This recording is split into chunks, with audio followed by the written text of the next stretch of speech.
Morning. So we just arrived in Sapporo now. It's 10 o'clock. So the standard check-in is at 3 o'clock, and because we can't wait because wala pa kaming tulog, so I agreed to do an early check-in and pay extra. So here we've checked in at as early as 10 a.m. even if the standard check-in is at 3 p.m. May extra fee nga lang. So we booked the junior suite room, and the junior suite room is on the top floor. So here's our room. So yon. So pagpasok mo basically may foyer. So yung foyer, as you know, you have to leave your shoes here because they want na malinis. Hi! Malinis yung room. So, the foyer is tiles.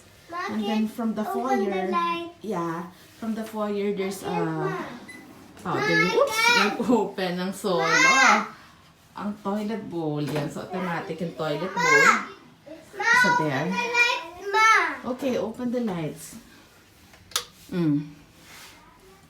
So, yon. So, this is our room. Hi. So, yan. This is a junior suite room.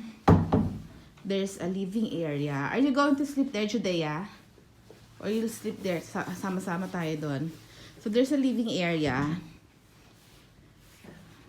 Yan. And then, there's a dining area. Daddy, there's dining area. So, on December 31, on New Year's Eve, pwede tayo mag-grocery para pwede tayo maghanda dito ng konti, no? Daddy? So, yan. So, meron kaya silang microwave here kasi may dala akong spam. So, yun. So, this is the living room and the dining area. It's open by itself. Of course, on Japan, based on Japan standard, this is really big. And this is our room, bedroom. So, these are 2 double beds. Actually, parang bigger than double nga eh. So, kasya na kami dyan. And the good thing is, mababa yung bed. So, good. Sobrang lamig sa labas, pero dahil nga may heater, hindi malamig dito sa loob. So, yon. And then, this is the dressing area. So, yung mga bags namin. I'll fix it later because we'll be staying here for 5 days and 4 nights. So, medyo hindi ako masyado ma-stress kasi hindi kami palipat-lipat ng hotel. Hindi kami palipat-lipat ng lugar. So, for this vacation, sa isang place lang kami magstay. So, yon. And then, yan. So, unlike other hotels na they replenish the toiletries every day, usually, pagka Japan hotels, ganyan, malaki yung nilalagay nila.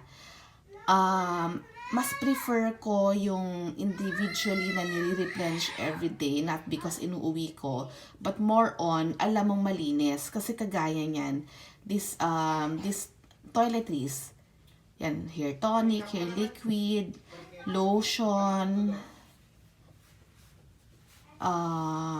facial wash, hand wash. Hindi mo alam kung dinumihan ba yan, di ba?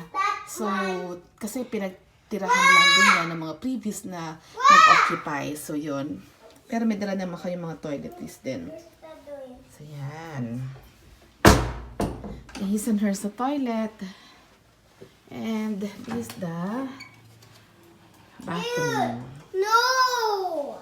The clothes. So, yun. Very cozy. Of course, Japan hotels or all Japan houses, they have ofuro in bathtub. But aside from the bathtub, may separate na shower enclosure. So, yun. So, good. Yun lang.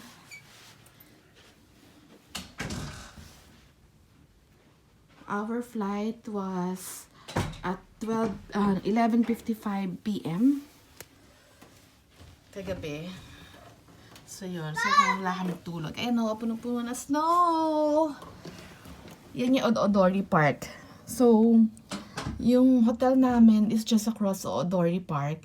And Oodori Park is where they hold yung mga festivals nila. So, that's also one of the reason why I chose this hotel. So, kasi maganda yung location niya. Malapit din siya sa mga shopping area. And, aside from among all hotels, ito kasi yung parang pinaka-okay yung room. Kasi as I told you before,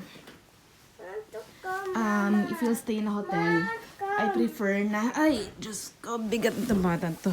I prefer na malaki yung room Open this. para convenient for us. Can you open that? Most especially medyo mahaba yung stay namin, 5 days, 4 nights.